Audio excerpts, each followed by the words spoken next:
ప్రజలు చూస్తున్నారు సిద్ధం సభలు వాటికి వచ్చే అవి కార్యకర్తల సమావేశాలు.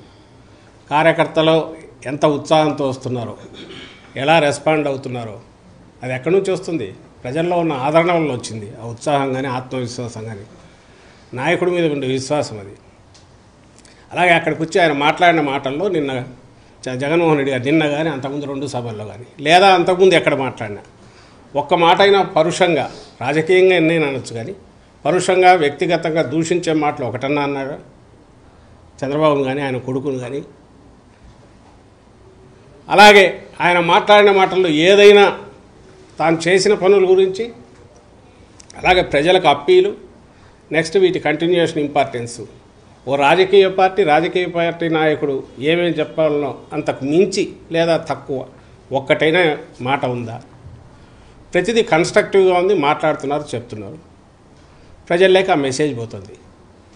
ఇందులో అబద్ధపు ఇవి ఉంటే ఆ అబద్ధం ఇదేదో చెప్పాలి.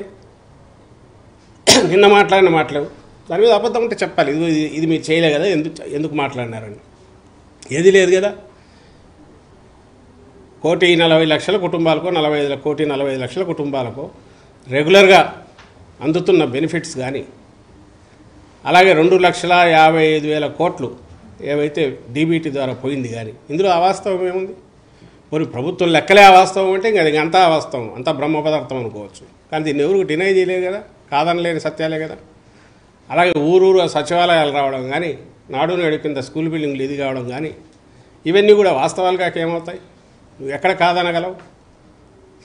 లేదా ఫీజు రీయింబర్స్మెంట్ ఫుల్ పే చేయడం కానీ, వైద్యానికి సంబంధించి 17 మెడికల్ కాలేజీలు రావడం కానీ ఇవన్నీ కాదని ఎవరు అనగలరు? మొత్తం వ్యవస్థనే పూర్తిగా మారిపోయి 4 ఏళ్లలోనే ఇంత డెవలప్మెంట్ కనపడేది కాదని ఎవరు అనగలరు?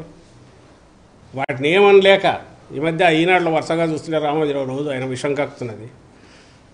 నాడు నేడు కింద 100% అయిపోయినా ఎవరు అనలే, ఎక్కడ కాలేదో ఆ ఫోటో వేస్తాడు. మరి దీని సంగతి ఏందంటాడు? అసలు నువ్వు ఏది చేయనోడివి, నువ్వు మీ నాయకుడు అని నేను రామోజీరావుని అంటున్నా. ఆయన నాయకుడో లేదంటే ఆయన బానిసో ఆయన అనుచరుడు చంద్రబాబు నాయుడు. వాళ్ళ హయాంలో ఏది చేయనోళ్ళు ఈరోజు ప్రయత్నం చేసి భారీ లక్ష్యం పెట్టుకొని చాలా పెద్ద ఎత్తున 50% పైగా పూర్తి చేసి మిగిలిన కూడా ప్రోగ్రెస్లో ఉండి ఇంత ఫైనాన్షియల్ దీంట్లో క్రైసిస్లో కూడా ఇవి చేస్తున్న ఈ ప్రభుత్వాన్ని, జగన్మోహన్ రెడ్డి గారిని అది ఎందుకు చేయలేదు, ఇది ఎందుకు చేయలేదు అంటారు. కానీ చేసిన వాటిని నువ్వెందుకు 14-19 మంది ఇందులో ఏది చేయలేకపోయావు?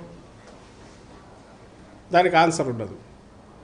సో ఇది కేవలం 1-2 మీడియా సంస్థలను నమ్ముకొను, లేదంటే తన ఊదరగొట్టడంలో ఉన్న